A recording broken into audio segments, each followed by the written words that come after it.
My name is Gillian Sorensen. My career has been with the United Nations, and I'm here speaking at the conference, the symposium of JCI, the Junior Chamber International, in St. Louis. And can you tell me a little bit more about the nature of the panel discussion?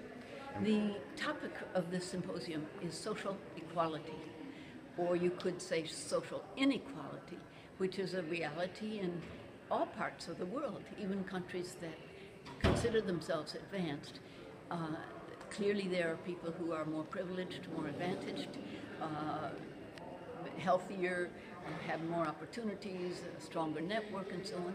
And there are others who, for various reasons, it could be race, religion, ethnicity, poverty, education or lack of, who find themselves excluded, segregated, marginalized, and lacking opportunity.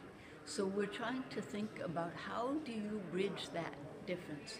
How do you bring people up? How do you connect people and cross right over the differences of background and help those, support and encourage those who have less advantage to make their way up and fully participate.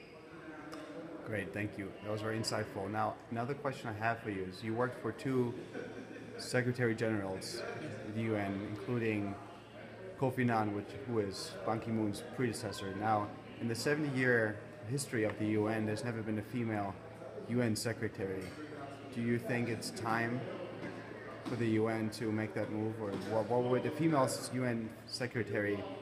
How would it add value to the organization and the world? Well, it's been 70 years since the birth of the United Nations, and we've had 8 male Secretaries General over those years. The current Secretary General, Ban Ki-moon's term ends at the end of next year, 2016. So the discussion is underway about who will the next SG be. The process has usually been very secretive. It happens within the Security Council, and in effect, it's announced. And there are many of us who are taking part in a movement, which I believe is gaining traction, to open this search process, to deepen the pool of candidates, to make it more transparent, and to make certain that in that pool of candidates are women candidates. The goal, of course, is the best possible Secretary General, and we firmly believe that among the numbers of highly experienced women, that one of those will be the next Secretary General. It would be historic for the UN, it would be a message to the world, and I do hope that happens. Great, thank you. And the last question is about the Millennium Goals.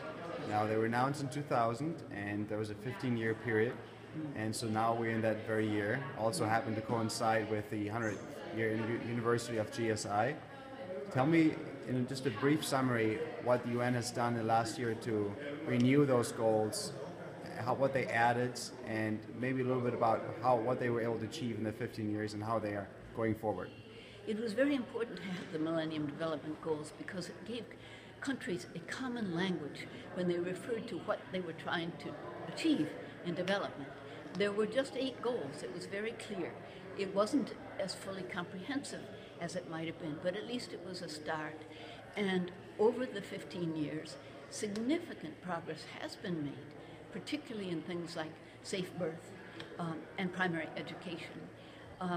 But there is much to be done still. There are too many youngsters who do not have sufficient nutrition and health and many other things.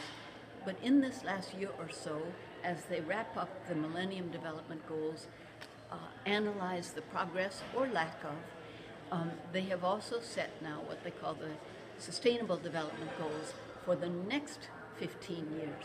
That is, where do we go from here? How do we measure progress? How can we learn from successes or failures as we try to lift the whole world and reduce poverty around the world? So I think it's a very useful leadership and convening role the UN has played and will continue to play. And I think it has made a tremendous contribution toward eradicating poverty and all that surrounds it in much of the world. Do you think a free press should be part of the Sustainable Development Goals of the UN? I certainly believe in a free press, But the Sustainable Development Goals can't encompass the entire world. In my view, right now, there are 17, which is probably too many. If you have 17 goals, you don't really have priorities, but that's what the member states chose to do.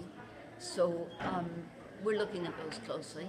So whether free press is part of the goals or not part, well, I certainly do support a free press.